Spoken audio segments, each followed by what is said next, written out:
This content is AI generated for informational purposes only and should not be directly used for clinical decision-making. Hello and welcome back to the Neurosurgery Hub podcast. I'm Dr. Aris, a senior attending, and I'm joined as always by our research fellow. And I'm Dr. Alara.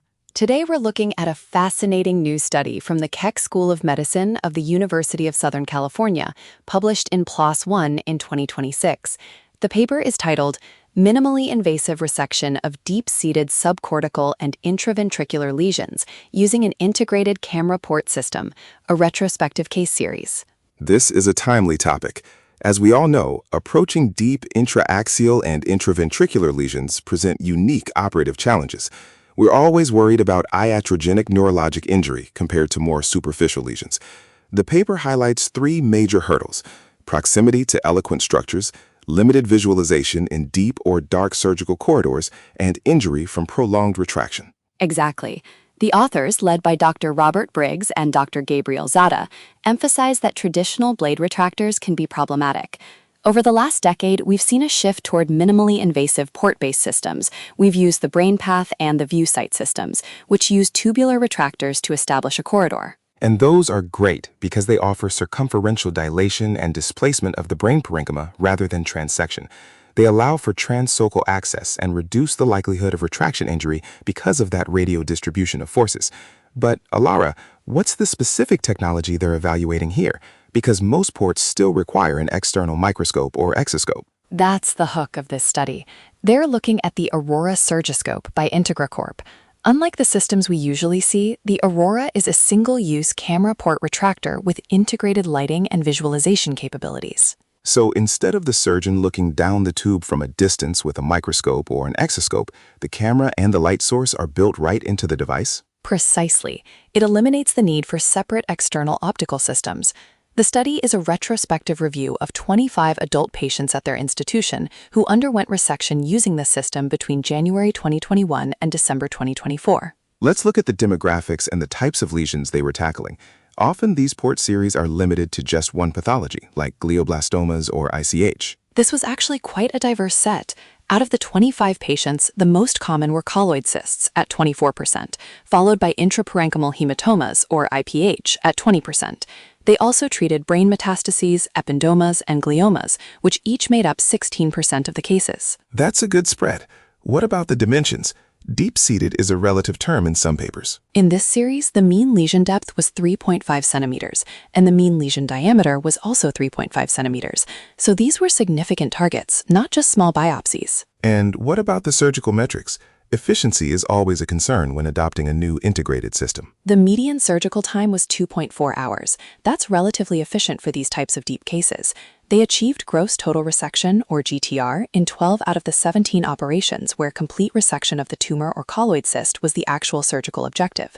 That's about a 70.6% GTR rate. That's a respectable number for deep-seated lesions, especially when you consider the complexity of some of those pathologies. Now, let's talk about the clinical outcomes and the length of stay. For a minimally invasive approach, we're looking for a faster recovery. The median postoperative length of stay was 4 days. In terms of safety, 4 patients experienced postoperative neurologic complications. To be specific, 1 patient had transient short-term memory loss, 2 had transient aphasia, and 1 patient had persistent left-sided weakness. For a cohort of 25 patients with lesions averaging 3.5 centimeters deep, having only 1 persistent deficit is worth noting. The transient issues like aphasia or memory loss are often related to the corridor itself or the manipulation of the surrounding structures, which is what these ports are designed to minimize. Right. The authors argue that the integrated nature of the Aurora Surgiscope addresses a specific frustration with existing port systems, the collineal access problem.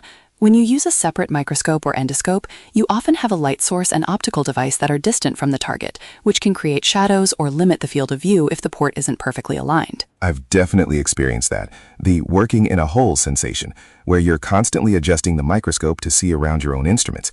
Having the camera and LED lighting at the distal end of the port theoretically moves the eye of the surgeon much closer to the pathology. Exactly. And because it's a single-use device, it might streamline the setup in the OR, though they didn't focus heavily on the economics in this specific paper. The primary focus here was demonstrating feasibility and safety across that diverse range of pathologies we mentioned. Let's dive a bit deeper into the colloid cyst cases. They made up nearly a quarter of the series. Colloid cysts are the classic deep-seated challenge because of their location in the third ventricle and the proximity to the fornix. Yes, and the paper notes that the camera port system allowed for the necessary visualization to handle those intraventricular targets. The fact that they didn't have to swap between a microscope and an endoscope is a significant workflow advantage mentioned in the discussion. I'm also interested in the IPH group, the intraparenchymal hematomas. There's been so much discussion lately about the early surgery trials for ICH. Using a port for hematoma evacuation is becoming the standard for many of us. The paper suggests that for the 5 IPH patients in this series, the system provided the illumination needed to ensure adequate evacuation while minimizing damage to the surrounding white matter. The radial distribution of forces from the tubular design is really the hero there. It's important for our residents listening to understand that distinction, dilation versus retraction. When we use a blade retractor, we're applying focal pressure. When we use a port like the Aurora, we are dilating the white matter tracts. The paper mentions this displacement of healthy parenchyma is key to the minimally invasive label. And the authors point out that while this series is retrospective and comes from a single center, it really proves the feasibility of the technology. They concluded that the technology integrates visualization and illumination capabilities with reasonable surgical outcomes. One thing I'd like to see in future studies, and the authors touch on this, is a direct comparison between this integrated system and the more traditional port plus exoscope setup. But for now, this case series is a strong proof of concept. Agreed. It's also worth mentioning that Dr. Gabriel Zada, a senior author, is a consultant for companies in this space, including the manufacturer of the Aurora, which is disclosed in the competing interests. But the data itself, across these 25 patients, provides a solid baseline for what to expect. It's an exciting time in neuronavigation and visualization. We're moving the camera into the brain itself. Any final takeaways, Alora? I think the median surgical time of 2.4 hours is a big takeaway. Often, when you introduce a new, complex piece of technology, there's a significant time penalty in the OR.